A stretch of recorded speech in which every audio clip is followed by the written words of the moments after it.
Hi friends, ನೋಡಿ ಇವತ್ತು ನಾನು ಕೋಕೋನಟ್ ಜೆಲ್ಲಿ ಪುಡಿಂಗ್ ಇದು ಮಾಡ್ತಾಯಿದ್ದೀನಿ. ಸೊ ತುಂಬ ಚೆನ್ನಾಗಿರುತ್ತೆ, ಮಕ್ಳಿಗೂ ದೊಡ್ಡವ್ರಿಗೆ ಎಲ್ಲರಿಗೂ ಇಷ್ಟ ಆಗಿರುತ್ತೆ. ಸೊ ಇದರಿಂದ ಮಾಡೋಣ. ಇವಾಗ ಹೇಗೆ ಮಾಡೋದು ಅಂತ ಕೂಡ ನೋಡ್ಕೊಳ್ಳೋಣ.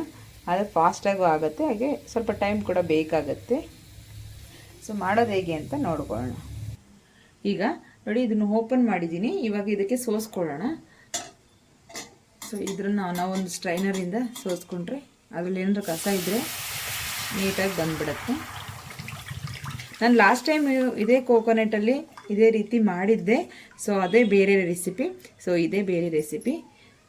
ಅದು ಕೋಕೋನಟ್ ಜೆಲ್ಲಿ ಅಂತ ಮಾಡಿದ್ದೆ ನಾನು, ಸ್ಟ್ರಾಬೆರಿ ಜೆಲ್ಲಿ. ಸೊ ಇದು ಬಂದುಬಿಟ್ಟು ನಮಗೆ ಕೋಕೋನಟ್ ಜೆಲ್ಲಿ ಪುಡಿಂಗ್ ಅಂತ ಹೆಸರಿದು. ಸೊ ಇದು ತುಂಬ ಚೆನ್ನಾಗಿರುತ್ತೆ. ಈ ರೀತಿ ಒಮ್ಮೆ ಮಾಡ್ಕೊಳ್ಳಿ. ಇವಾಗ ಚೆನ್ನಾಗಿದು ಕುದಿಬೇಕಾಗುತ್ತೆ ನಮಗೆ. ಈಗ ನಾನು ನೋಡಿ ಇಲ್ಲಿ ಏನು ಅಗರ್ ಪೌಡರ್ ಅಂತ ಇರುತ್ತೆ, ಶಾಪಲ್ಲಿ ಸಿಗುತ್ತೆ. ಸೊ ಅದನ್ನು ನಾನು 2 ಟೇಬಲ್ ಸ್ಪೂನಷ್ಟು ಸೇರಿಸ್ತಾ ಇದ್ದೀನಿ.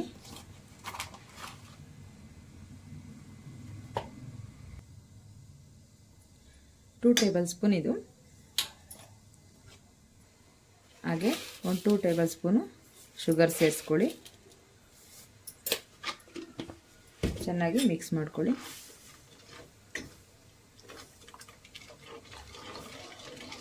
ಚೆನ್ನಾಗಿ ಮಿಕ್ಸ್ ಮಾಡ್ತಾ ಇರಬೇಕು.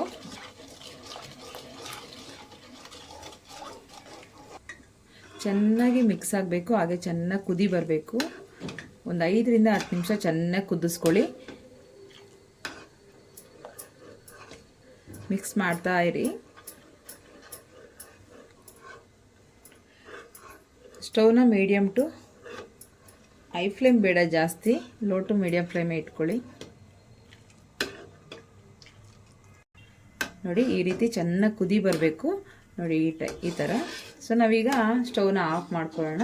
ಸ್ಟವ್ನ ಆಫ್ ಮಾಡಿಕೊಂಡು ಇದರ ಒಂದು ಯಾವುದಾದ್ರೂ ಒಂದು ಬೌಲಲ್ಲಿ ಅಥವಾ ಯಾವುದಾದ್ರೂ ಒಂದು ಪಾತ್ರೆಯಲ್ಲಿ ನಿಮ್ಮ ಹತ್ರ ಯಾವುದು ಅವೈಲೇಬಲ್ ಇದೆಯೋ ಅದರಲ್ಲಿ ಸೇರಿಸ್ಕೊಳ್ಳಿ. ನಾನೀಗ ಸ್ಟವ್ನ ಆಫ್ ಮಾಡ್ಕೋತಾ ಇದ್ದೀನಿ.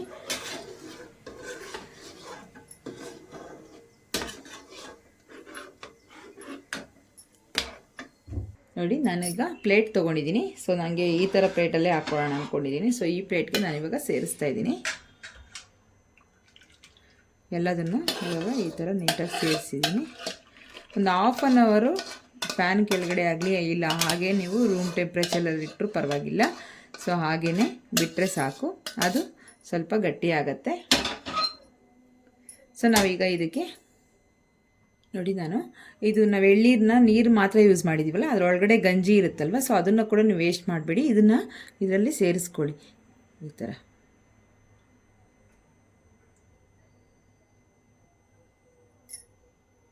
ಇದು ಹೀಗೇ ಫ್ಯಾನ್ ಕೆಳಗೆ ಇಟ್ಬಿಡೋಣ. ಈಗ ನಾವು ಸ್ಟವ್ನ ಆನ್ ಮಾಡಿಕೊಂಡು ನೋಡಿ, ಅದೇ ಪ್ಯಾನ್ಗೆ ನಾನು ಸ್ವಲ್ಪ ಹಾಲನ್ನ ಸೇರಿಸ್ಕೊತಾ ಇದ್ದೀನಿ. ನೋಡಿ, ಒಂದು ಅರ್ಧ ಲೀಟ್ರಲ್ಲಿ ಅಂದರೆ ಕಮ್ಮಿನೇ, ಒಂದು ಕಾಲು ಲೀಟ್ರ್ ಹಾಲು ತೊಗೊಂಡಿದ್ದೀನಿ. ಗಟ್ಟಿ ಹಾಲು ತೊಗೊಳ್ಳಿ. ಗಟ್ಟಿ ಹಾಲು ತೊಗೊಂಡು ನೀವು ಬಿಸಿ ಮಾಡ್ಕೊಳ್ಳಿ. ಈಗ ಇದು ನೀಟಾಗಿ ಚೆನ್ನಾಗಿ ಬಿಸಿ ಆಗಬೇಕು. ಈಗ ನೋಡಿ ಚೆನ್ನಾಗಿ ಕುದಿ ಬಂದುಬಿಡ್ತು. ಸೊ ಈಗ ನಾವು ಇದಕ್ಕೆ ಒಂದು 2 ಟೇಬಲ್ ಸ್ಪೂನ್ ಶುಗರ್ ಸೇರಿಸ್ಕೊಳ್ಳೋಣ.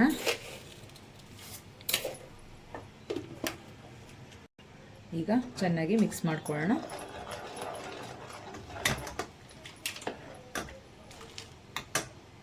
ಈಗ ಇದಕ್ಕೆ 2 ಟೇಬಲ್ ಸ್ಪೂನಷ್ಟು ನಾವು ಅಗರ್ ಪೌಡರ್ನ ಸೇರಿಸ್ಕೊಳ್ಳೋಣ.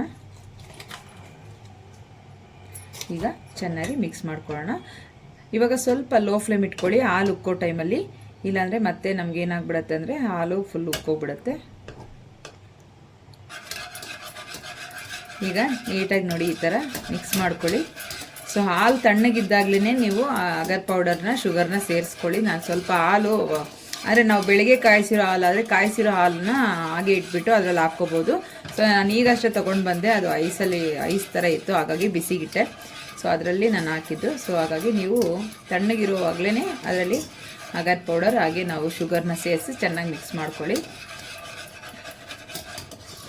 ನೋಡಿ ಈ ರೀತಿ ನೀಟಾಗಿ ಕುದಿ ಬರಬೇಕು.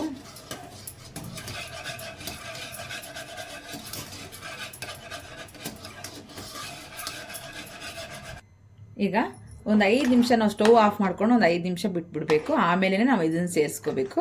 ಅಷ್ಟರಲ್ಲಿ ನೋಡಿ ಇದು ರೆಡಿ ಆಗಿದೆ. ನೋಡಿ ಫುಲ್ ಕೈಗೆ ಅಂಟಲ್ಲ, ಆ ರೀತಿ ರೆಡಿ ಆಗಿದೆ. ನಾವು ಇದನ್ನು ಕ್ಯೂಬ್ಸ್ ಥರ ಕಟ್ ಮಾಡ್ಕೊಳ್ಳೋಣ, ಚಿಕ್ಕ ಚಿಕ್ಕದಾಗಿ ಈ ರೀತಿ.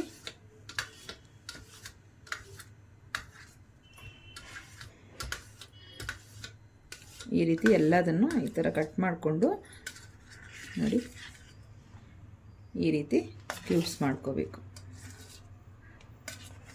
ನೋಡಿ ಎಷ್ಟು ನೀಟಾಗಿ ಬಂದಿದೆ. ಮಾಡೋ ಕ್ರಮ ಕರೆಕ್ಟಾಗಿತ್ತು ಅಂದರೆ ಈ ರೀತಿ ಬರುತ್ತೆ. ಇಲ್ಲ ಅಂದರೆ ಆಮೇಲೆ ನೀರು ಜಾಸ್ತಿಯಾಗಿ, ಆಮೇಲೆ ನಾವು ಕೋಕೋನಟ್ ವಾಟರ್ ಹಾಕ್ತೀವಲ್ಲ, ಸೊ ಅದನ್ನು ಜಾಸ್ತಿ ಆಗಬಾರ್ದು. ಆಮೇಲೆ ನಾವು ಏನೇ ಹಾಕಿದ್ರು ಅದು ಕರೆಕ್ಟಾಗಿರಬೇಕು. ಆವಾಗ ಮಾತ್ರ ಈ ಥರ ಬರೋಕ್ಕೆ ಸಾಧ್ಯ ಆಗುತ್ತೆ. ನೋಡಿ ಎಷ್ಟು ನೀಟಾಗಿ ಬಂದಿದೆ ಅಂತ. ನೋಡಿ ಈ ರೀತಿ ಕ್ಯೂಬ್ಸ್ ಬರುತ್ತೆ. ಸೊ ನಾವೀಗ ಇದನ್ನು ಇದಕ್ಕೆ ಸೇರಿಸ್ಕೊಳ್ಳೋಣ. ನೋಡಿ ಈ ಥರ ಯಾವುದ್ರಲ್ಲಿ ಮಾಡ್ತಿರೋ ನೀವು, ಯಾವುದೇ ಮೋಲ್ಡ್ ಇದ್ದರೂ ಪರವಾಗಿಲ್ಲ, ಕೇಕ್ ಮೋಲ್ಡು ಆ ಥರ ಯಾವುದಿದ್ರೂ ಪರವಾಗಿಲ್ಲ, ಈ ಥರ ಹಾಕ್ಕೊಂಡು ಸೇರಿಸ್ಕೊಳ್ಳಿ. ಸೊ ನಾವು ಇದಕ್ಕೆ ಇವಾಗ ಮಿಕ್ಸ್ ಮಾಡ್ಕೊಂಡಿರೋದು ಹಾಲನ್ನು ಸೇರಿಸ್ಕೊಳ್ಳೋಣ.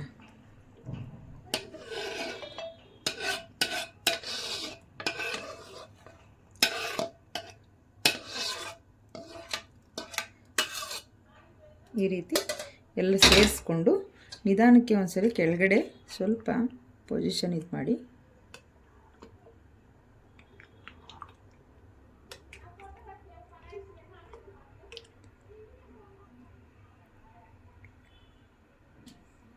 ಈಗ ಇದನ್ನು ಹಾಗೆ ನಾವು ಕೂಲ್ ಮಾಡ್ಕೊಳ್ಳೋಣ. 1 ಅವರ್ ಬೇಕಾಗುತ್ತೆ ಟೈಮು. ಸೊ ಇದನ್ನು ಹೀಗೆ ತಣ್ಣಗೆ ಮಾಡಬೇಕು. ಆಮೇಲೆ ನೋಡೋಣ. ನೋಡಿ 1 ಅವರ್ ಆಗಿದೆ. ಈಗ ನಾನು ಓಪನ್ ಮಾಡಿದ್ದೀನಿ. ನೋಡಿ ಫುಲ್ ಸ್ವಲ್ಪ ಕೂಡ ಅಂಟೋದಿಲ್ಲ. ಇವಾಗ ನಾವು ಇದನ್ನು ಸ್ವಲ್ಪ ಸೈಡು ರಿಮೂವ್ ಮಾಡ್ಕೊಳ್ಳೋಣ. ಈಗ ಒಂದು ನೈಫ್ ತೊಗೊಂಡು ಸೈಡಲ್ಲಿ ನೀಟಾಗಿ ಈ ಥರ ಇದು ಮಾಡ್ಕೊಳ್ಳಿ. ನೀವು ಯಾವ ರೀತಿ ಶೇಪ್ ಬೇಕೋ ಆ ರೀತಿ ಮಾಡ್ಕೋಬೋದು. ಸ್ಕ್ವಯರ್ ಶೇಪಲ್ಲಿ ಹಾಕ್ಕೊಂಡ್ರು ಚೆನ್ನಾಗಿರುತ್ತೆ. ಇಲ್ಲಾಂದರೆ ನೀವು ಆರ್ಟ್ ಶೇಪಲ್ಲಿ ನೀವು ಈ ಕೇಕ್ ಬಟ್ಲು ಈ ಥರ ಎಲ್ಲ ಇರುತ್ತಲ್ಲ, ಸೊ ನಾವು ಆದ ರೀತಿ ಮೋಲ್ಡಲ್ಲಿ ಕೂಡ ಯೂಸ್ ಮಾಡ್ಬೋದು. ಸೊ ನಾನು ಇವಾಗ ಈ ರೀತಿಯೇ ಮಾಡ್ಕೊಂಡಿದ್ದೀನಿ.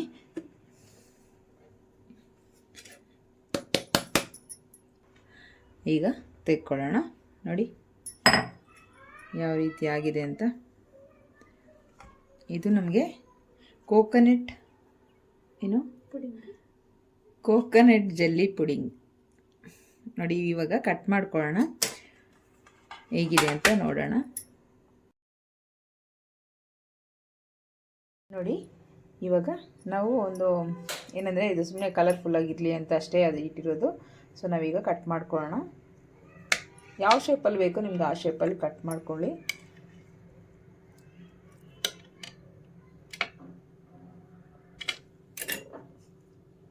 ನೋಡಿ ಎಷ್ಟು ನೀಟಾಗಿ ಪರ್ಫೆಕ್ಟಾಗಿ ಬಂದಿದೆ ಅಂತ. ನೋಡಿ ಈ ರೀತಿ ಮಕ್ಕಳಿಗೆ ಮಾಡಿಕೊಡಿ, ನೀವು ತುಂಬ ಇಷ್ಟಪಟ್ಟು ತಿಂತಾರೆ. ಹಾಗೆ ನಿಮ್ಮ ಮನೇಲಿ ಒಂದು ಚೇಂಜಸ್ ಕೂಡ ಇರುತ್ತೆ. ನೀವು ಮಕ್ಕಳಲ್ಲೂ ಕೂಡ ನಿಮ್ಮಲ್ಲೂ ಕೂಡ ಎಲ್ಲರಿಗೂ ಒಂದು ಚೇಂಜ್, ಏನೋ ಫುಡ್ಡು ಡಿಫ್ರೆಂಟಾಗಿ ತಿಂದಿದ್ದೀವಿ ಅನಿಸುತ್ತೆ. ಈ ರೀತಿ ಪುಡಿಂಗ್ ಮಾಡ್ಕೊಳ್ಳಿ ಕೋಕೋನಟ್ಟಲ್ಲಿ, ತುಂಬ ಚೆನ್ನಾಗಿರುತ್ತೆ. ನೋಡಿ ಎಷ್ಟು ನೀಟಾಗಿದೆ ಅಂತ. ನಿಮಗೆಲ್ಲರಿಗೂ ಇಷ್ಟ ಆಗಿದೆ ಅನ್ಕೊತೀನಿ ಈ video. Thank you for watching.